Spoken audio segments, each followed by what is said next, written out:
welcome to Virtual Concert Hall's live music channel. My name is Chris Au, and I'll be your host along with the amazing Dr. Anna Ouspenskaya today. Thank you, Chris, and thank you everyone who is joining our programs as we are moving on to the next chapter of Beethoven Symphony number 4. Our last program, we explored the incredible opening, which was dealing with vast universes and separated notes, and it was just a very interesting opening of it. We ended up with a big bang, opening the doors to the Allegro, and I can't wait to see what's going on there and to co-host this program with you, Chris. Yes, so this is part 2 of the documentary of Beethoven Symphony number 4, written and narrated by Lawrence Rapchak, created by New Media Productions worldwide and virtual concert halls, and produced by Architects of Music. Thank you, Architects of Music. Thank you, the team of Virtual Concert Halls, Lawrence Rapchak, and everyone involved in this incredible project and connected by our unwavering passion for bringing music and musicians and music events to our audiences from around the entire globe.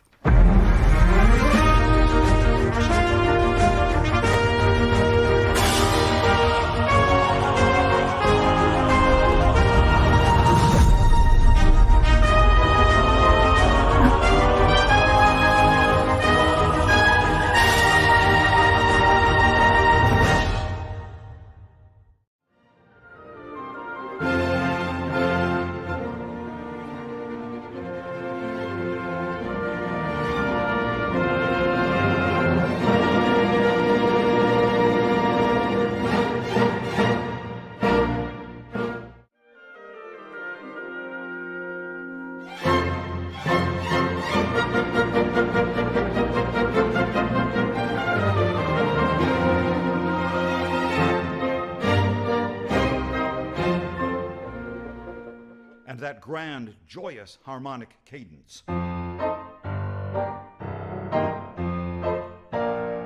that stunning event, that dynamic burst of energy on a huge, dominant seventh chord that almost blinds us with its brilliance.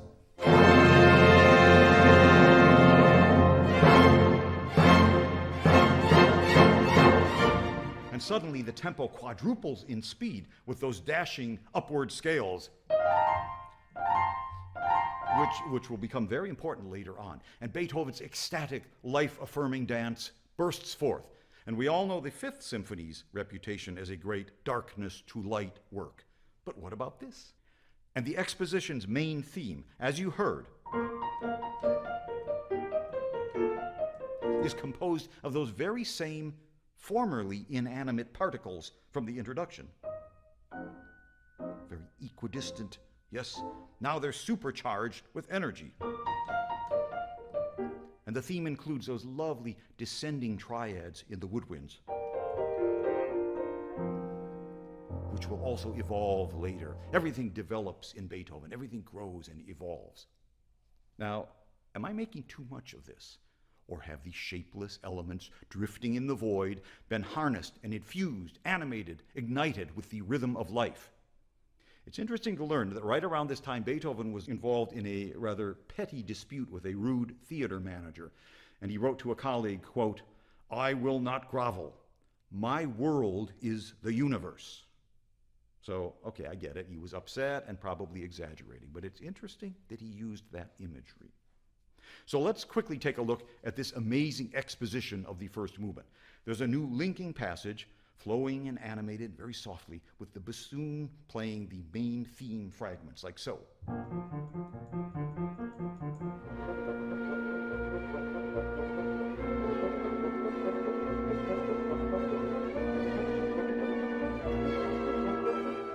And Beethoven here uses those diminished chords, which we'll look at a bit later. These, and this one, and then this one. Not only for intensity, but also to connect us back to the mystery of the introduction. There, diminished chord. And the main theme now returns in the full orchestra.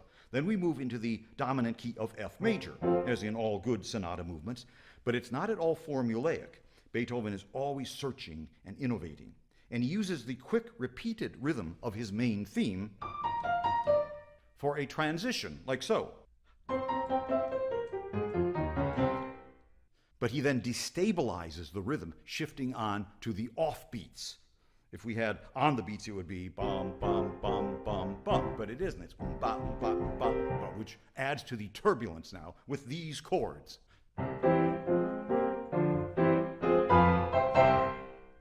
And this leads to our lively bucolic secondary theme in F major. It starts in the bassoon,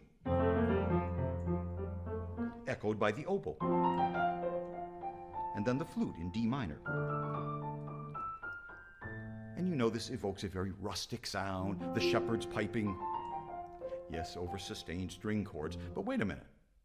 This jolly woodwind tune. Now slow it down just a bit. Slow it down more. More. It sounds vaguely like... No, it can't be. No. Please, tell me. It can't be. But it is. That somber, inanimate thing, the first primal material that we heard in the slow introduction.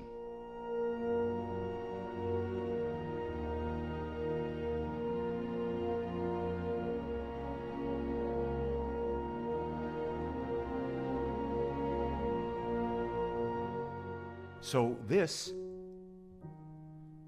has been accelerated several dozen times, and now infused with life, it has evolved into this.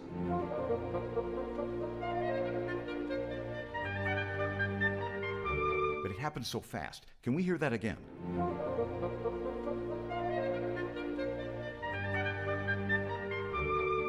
And isn't this the same thing that Haydn did in number 102? The lovely arch of sound from his introduction?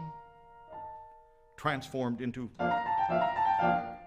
Or in Haydn's Symphony number 98, also in the key of B flat major. And this similarity, I think, is important. Like Beethoven's fourth, Symphony 98 of Haydn, starts in B flat minor with this ominous theme in its slow introduction.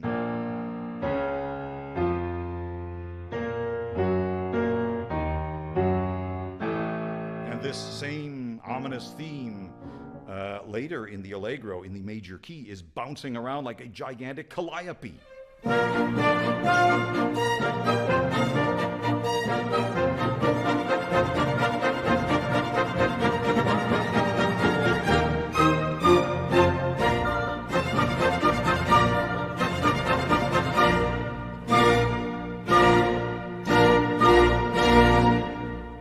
Yes, Haydn and Beethoven, kindred spirits.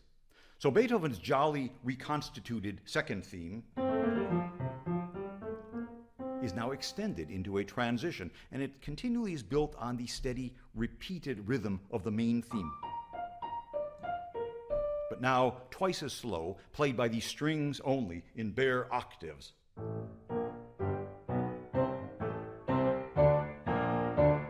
But again, it's like a primal force of nature that gains in power, and it culminates in a robust new theme.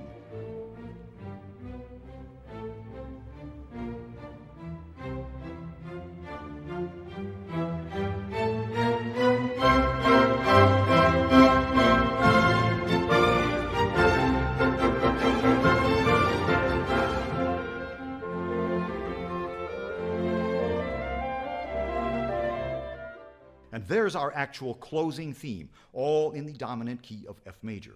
So we have this new theme,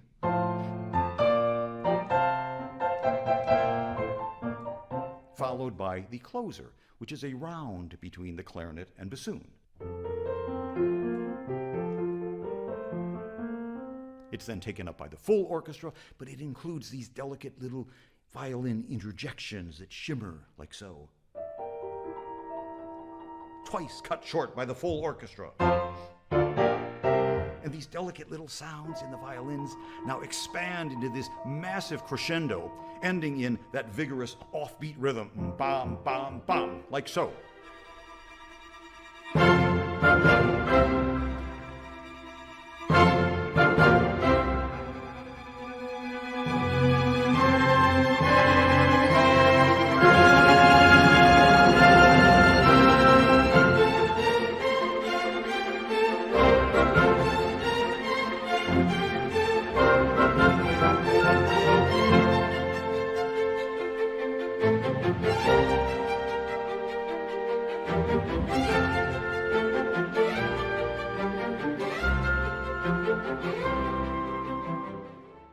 Absolutely love the symphony. It's such a banger of a first movement. You just have hit after hit, like a fantastic new theme after each, one after the other. It's just fantastic. And I mean, to hear Larry describe it is fantastic, but I just want to relish in this amazing joy of the music. And that's the beauty, and that's how I feel so blessed working on this project with Architects of Music and Lawrence Rapchak and everyone involved, because Larry's narration is what, to me, really represents Beethoven's music in the best way. It's I'm not afraid to say it's a narration matching in its intricacy and masterfulness to the Beethoven symphonies themselves. Yes, yes, we don't know who the real master is, Beethoven or Larry Rapchak, because they both seem to have such a great mastery. Both are real. What they do, which is, I mean, I'm not saying Larry Rapchak wouldn't compose well either, but I mean, obviously Beethoven is the composer and Larry is the narrator, which makes his composition so appealing. Yeah. And what actually potentially gave Larry such an insight into being able to uncover and explore so deeply into the construction and the architecture of Beethoven's music is being himself a multifaceted musician. He is a pianist, he is a conductor with vast experience conducting symphony orchestras, and he's also a composer. So what we hear from him is the musicianship, the level of musicianship, and the ability to bring in all those other examples from other compositions. It's of course based on his absolutely encyclopedical knowledge of the music, but not only. He approaches every piece of music as what you can discover, what's hidden behind, how it's made of. It's almost like you see this background with the universe and particles in there. It's not only just natural curiosity how it's made, but it's curiosity which is armed with vast study and ability to really understand and discern what those particles are. It takes a physicist. Here it takes a composer and a conductor and a pianist to discern what Beethoven put into those incredible masterpieces. Yeah, well, that's very true, and it's very good for us to praise Larry because every week we do that. But let's talk about what we learned from Larry, because it's really important. I mean, we give a lot of praise to everyone involved in the project, and it's rightly deserved. But let's talk about what we learned, because this is for you, our audience, and we learned a lot. We learned how basically this is our amazing director showed a really amazing quote by Larry himself, which is everything grows and evolves in Beethoven. And I want to start off there, which is that he takes very simple motivic elements, right?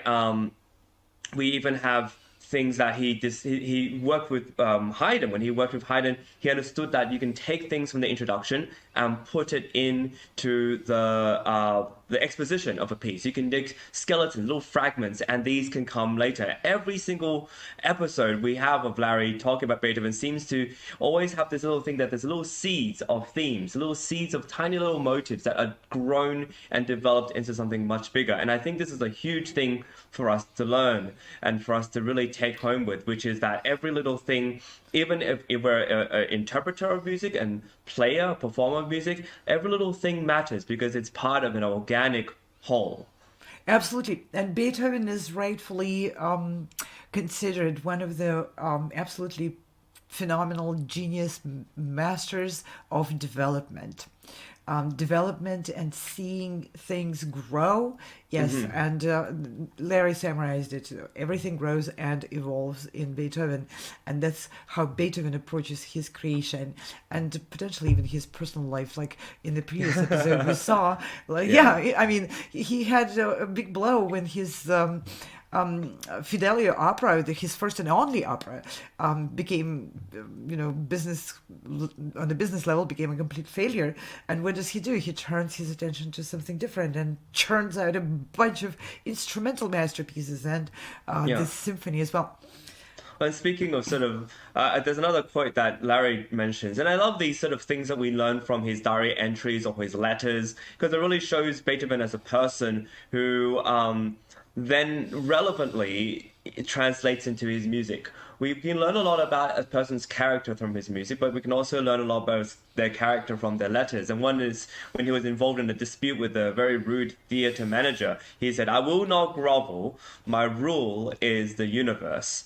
And I love that. And Larry emphasizes this quote, "My rule is the universe." And I think that's very powerful. That's extremely powerful, and I like how Larry mentions that. Well, possibly he was just very angry, and so made it a little bit grandiose.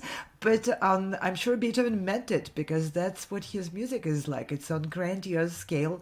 It's epic, and it's dealing with large emotions, large events, large stories, and really long, continuous, and varied development of every element there. Yes. He really did grasp the on musical and emotional level too, that our feeling of what the universe is. It's vast, it's complex, it has little elements which are floating in lots of different contexts, and they connect and develop into forms which very far remote from what we started with, and that's what Beethoven does, and that's what Larry discovers in like that little element in the beginning of the symphony.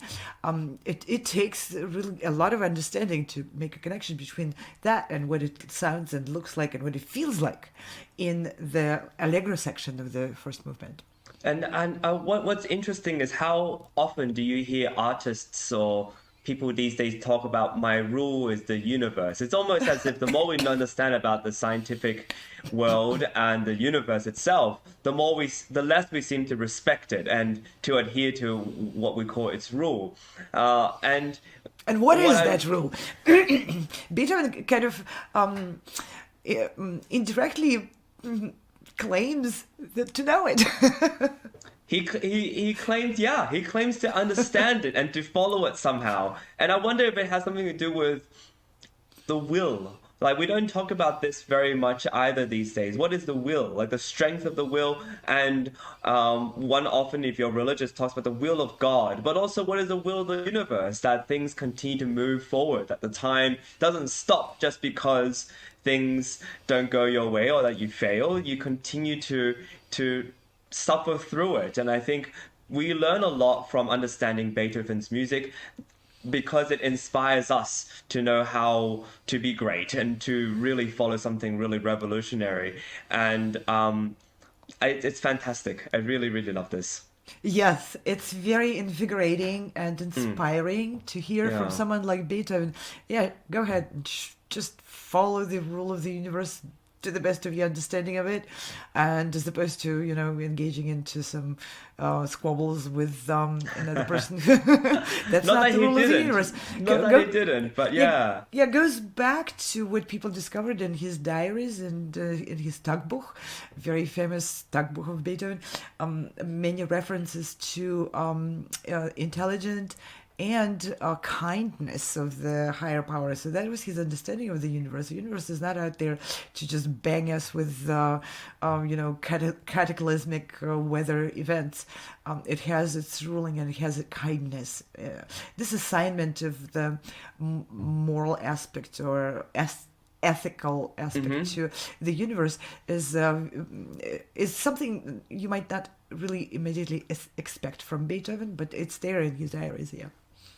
Yeah, and I think as we explore more of Beethoven's music, the reason why he's such a fascinating creator and a composer is we discover many different sides, many different facets. And what's very cool is I noticed, because we just finished the Sixth Symphony, that the secondary theme is this bucolic F major theme. And he uses this bucolic word again, quite often in the Sixth Symphony. And so already there's this idea of the shepherd song, a rustic sound. And of course, it's written to reflect, in a way, the motivic kind of the motives from the introduction.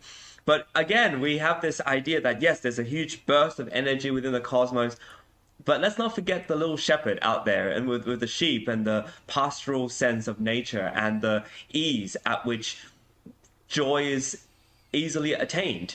It's not so difficult in the bigness of our universe to attain and delight in the small things that will give us more and more joyful themes. I think since this secondary theme came, we just get bigger, more and more different new themes that are just so joyful, that's so full of life. And So overwhelmingly optimistic. It does sound very optimistic, doesn't it? The yeah. symphony itself, and this is how Beethoven created that image, that feeling of the unwithering optimism, and in the tonality of it, in the construction of the theme, in making it sound like a seemingly simplistic, Yeah. but not so much simplistic as connected with organic relationship with the nature and even the universe. The shepherds know how to be happy among nature. Yeah, yeah, I think it's so amazing that we have art like this to reflect upon, because the art of our modern age seems to focus a lot on the modern or on the human experience, on the human emotion, the human experience, the human struggle, the human prejudices and parts of our history which are not quite so beautiful, usually relatively ugly, or there's violence. And I think it's a good reminder to come back to what humanity and the world is really about, that in spite of the difficulties that Beethoven himself suffered through, and obviously the prejudices, the difficulties, I mean, as we know from the first episode, Napoleon had fully captured Vienna at this point, so he had little to no freedom in terms of political freedom, and he knew his country was conquered in a way, his city was conquered, and he suffered through a lot of different blasts of war, and it's not easy to be living amongst this sort of civil disturbance. Yet, look at this music, right? And it's that the universe and the world is a dance. It's a joyful dance, and that's really inspiring, I think. Let's take that wonderful energy and carry it on with us today, and Yes. hopefully still tomorrow, and until the next episode. Yes, exactly. And it's thanks to our team and thanks to you that we have this to reflect upon. Of course, a big thanks to Larry Rapchak for making this incredible way of linking history with musicality and with the great music of Beethoven, but also of Haydn and other composers within the area, within the time, that have influenced this to be there. Yes, thank you everyone involved, and I would like to also invite our audience members and anyone who is watching and maybe coming back to these episodes to get connected with us. We are going to preserve that energy from this movement, and we're going to apply it to our own projects, to our own work, because it's a good message from Beethoven. Follow the rule of the universe, and the rule of the universe is kind and intelligent. Absolutely, yeah. So, and please visit our websites and websites of many of our partners. Some of those websites carry one types of projects where we invite musicians to join our productions, performances in various concert halls and orchestras. It's just going to take too long for me to describe it. Just take a look at the websites. Virtual concert halls, progressive musicians.com, callorchestra.com, and sound-specific competition.com, and many of our wonderful collaborators and platforms out there who support our movement to bring more in-depth music and more music from around the world to everyone. Yeah. And I think I want to take this time to give a big hand to you and the team for making sure that these shows are available for everybody. Free, by the way. Content is free. And That's right. And this is excellent content. And of course, our commentary, you can take it or leave it. But it's a wonderful time to be able to talk to you about this and to have a way to comment on what is just genuinely fantastic content. And information for music lovers, but as musicians as well. I think it's really important to understand and to watch these to see what the audience wants to hear. Basically, a lot of people go on stage and they are asked to introduce the music is, oh, Beethoven was born here, and this time he lived in this city, and this piece was written, and blah, blah, blah. But make the music come alive, and when your description is alive and interesting as Larry's, it makes the audience just fall in love with the music even more. And I think this is a big this very important work. So thank And you, being Larry. in love with music is a good love affair.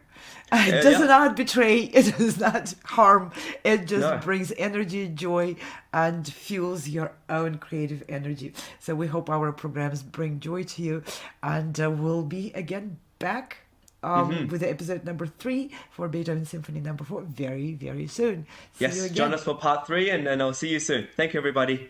Thank you. Bye. No matter where you are or who you are, music connects us all. We started with a dream, but now we are paving the future. Welcome to the Sound Expressiva Global Competition. Fully virtual, yet bringing musicians closer together than ever before, now on a global scale. True live, inclusivity, diversity, connection, community, an extraordinary array of judges. Get noticed by companies all over the world. Prizes, scholarships, performance opportunities. Apply to be a part of the most exciting congregation of artists like nothing you've ever seen before. We guarantee quality and leave no musician behind. We can't wait to hear you on the virtual stage.